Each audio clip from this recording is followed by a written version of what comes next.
In 2006, the nadir of the Sonic franchise was released, despite claims of certain Let's Players in the early 2020s.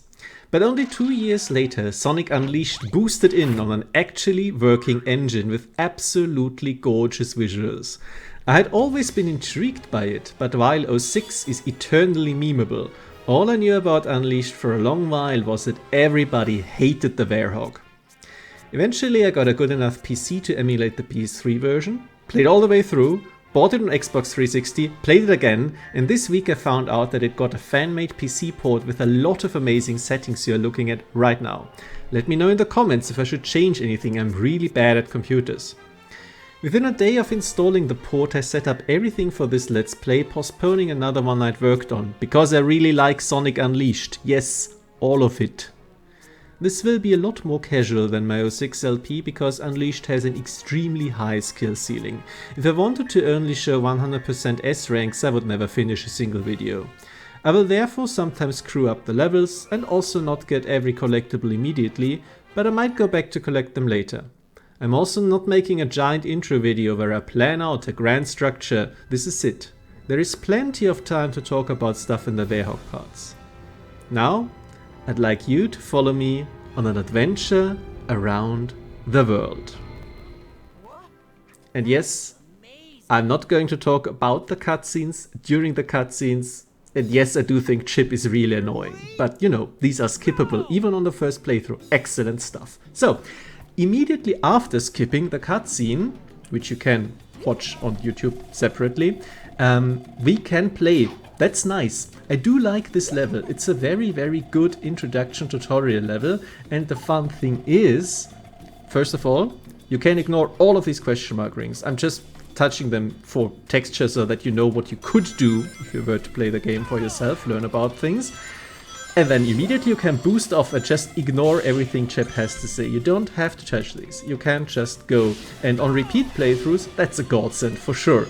And then you immediately see what makes this game stand out so much. It is fast, and it is not Mach speed fast, uncontrollable fast. This is a race course, and you decide when you are racing. You can always slow down, take your time a little bit, but that's not how the game is designed. It wants you to boost all the time, and by God, if it works out, it is wonderful. One thing that separates it a little bit, that always used to trip me up when switching games, is that it has a dedicated homing attack button. Works out quite well, I must say, and together with a few other dedicated buttons, which a lot more other games could probably have used. And here we go already. Combat tutorial. The game is sometimes asking you to slow down. Sometimes that's bad, sometimes it's fine, because you can take these sections also quite quickly. I could immediately have homing attacked onto the pulley that has gone down there, for example, and skipped basically all over that. And I could also have boosted into the enemies, hit them all like bowling pins, destroyed them, and then went into the pulley thing. Again, I'm taking it slow right now, just to show off how this stage could work. What's a bit weird is that directly after being told how getting hit works, you can't get hit. Also, something I didn't even know until I saw it here, this friendly fire, okay. And if you do get hit, you don't lose all your rings. Interesting.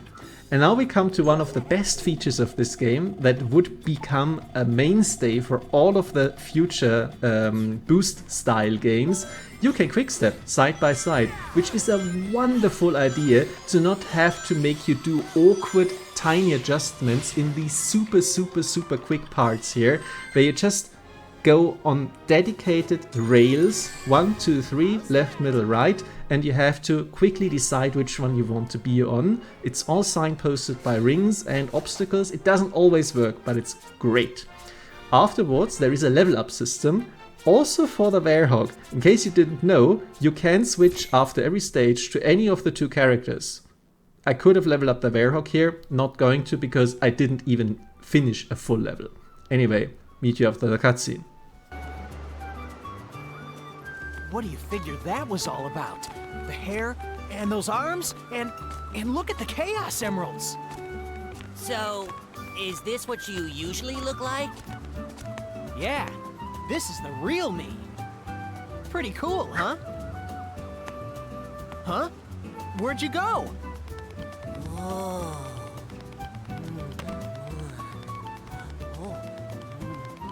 Looks good, don't it? That there chocolate chip cream sundae supreme is the pride of the city. The whole world can come tumbling down, but they'll still line up for a taste.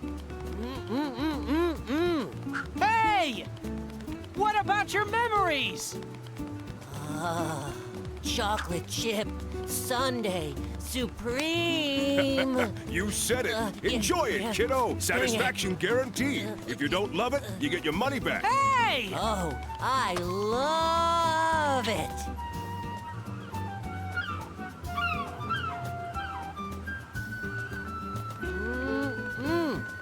Wow, this chip whatever stuff is great. If you say so. How about you give me a hand and help look for somebody who knows you, Chip? Chip? Gotta call you something, don't I? What do you think? Yeah, Chip. Chip. I love it. Yum. Now what do you say we start asking around and see if anybody here knows you? Okay.